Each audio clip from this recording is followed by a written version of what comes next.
So I wanted to get on here today and talk about a few things, particularly, a friend of mine. Well, I guess I would start by saying, regarding my Supreme Court case that I had against the Sheriff's Department in Hamilton County, Indiana, as well as the judge, both prosecutors, and the commissioner there. It went through the process. Many people don't know,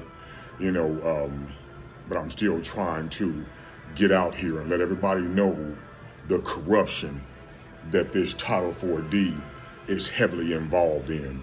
I mean, corruption to the highest levels. In May, we finally got a decision back from the Supreme Court, and of course, which I was kind of uncertain, but we know now, they denied my writ of certiorari. And the thing of it is, they didn't even give an excuse, so with me and my team, we went searching around, we deal with other attorneys that are retired and don't have anything to really prove to the bar and whatnot, so they're really not living in fear like 90% of these attorneys are. And essentially, what we found out was that when they deny it without giving an answer, it really would break the status quo of what they've been doing, which is the corruption pretty much. Because when we presented them with the writ of certiorari, we mentioned in there actually what is considered well-settled law, a law they wrote, which is Turner versus Rogers, which essentially spells out that they are required to give you a hearing before they incarcerate you or take any monies from you at all, would extract any property from you at all. So we finally got that answer back in May, and they denied it. My friend of mine, who I won't say his name, he also just got his back, and his also mentioned the Turner versus Rogers hearing that was never given at all. And they also just denied his last Monday, which again, you explain to me how they can deny a law that they themselves wrote. If that does not explain to you the corruption, then I don't know what does. So we're back at the drawing board because again, there's multiple avenues that you can take to skin a cat. We're gonna keep the fight going to expose family court for what it really is. It's all about money. It's all about bonds. It's all about them attempting to take your estate from you without giving you due process. In my 5-year journey since I've been studying law and the logistics of it, the ups and downs of it, the mental psyche of it, I have learned a lot, and my team have been a strong force in supporting me, also teaching me, and they're right there with me. You know who you are, you four in Hamilton County who incarcerated me in 2017, 2020, and 2021. And I'll say this before I go, I was online messing around a couple of months ago, and I happened to see my name up under WRTV Channel 8 in Indianapolis. So I tapped on it, and it pulled it up, and here it was. The day after they denied my writ of certiorari with the Supreme Court, they immediately placed it on the news to try to shame me, because quite a few people know me in Indianapolis. They tried to shame me. So I've been on a campaign to put their name out there also and let people know who they are and that they're not following the Constitution, even though they're supposed to, but at the same time, even though they're operating under admiralty law and admiralty jurisdiction.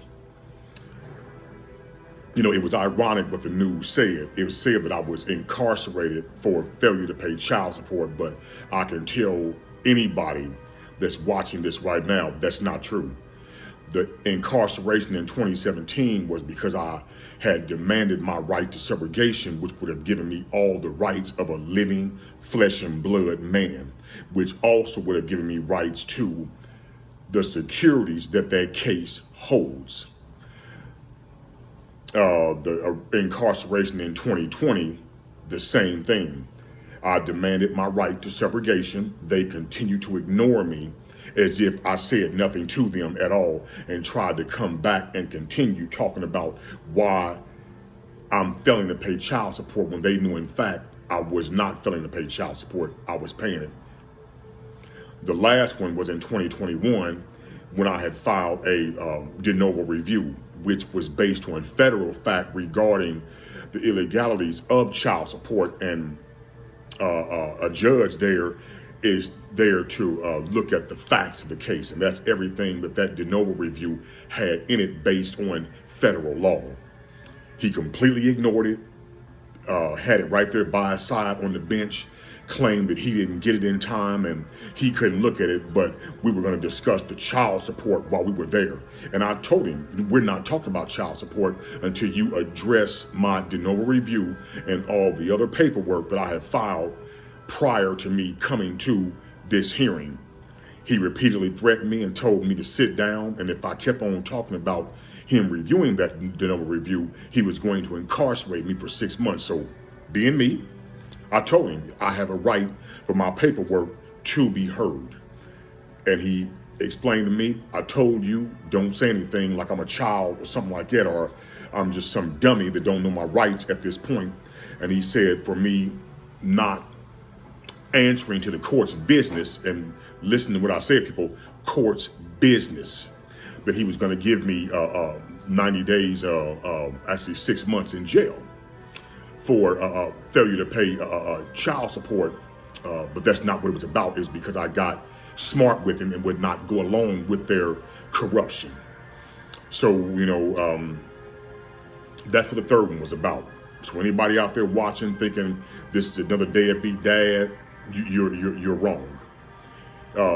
This fight is going to continue. I'm going to continue to give updates on what's going on, and continuously expose all of them in this county, all of them, every last one of them, especially the sheriff who I had emailed when I was incarcerated and told him that they were violating my constitutional rights. And we all know a sheriff is a constitutional officer.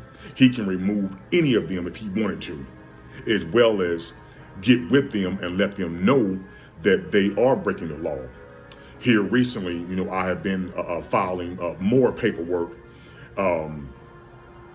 to get my mandated administrative hearing, which also will outline all the facts and all the due process errors that have been placed on me since this whole thing has been going on. And they continue to strike my filings from the record. And we know, or anybody who knows in law, he can do whatever he wants to do, but he's not allowed to do it constitutionally.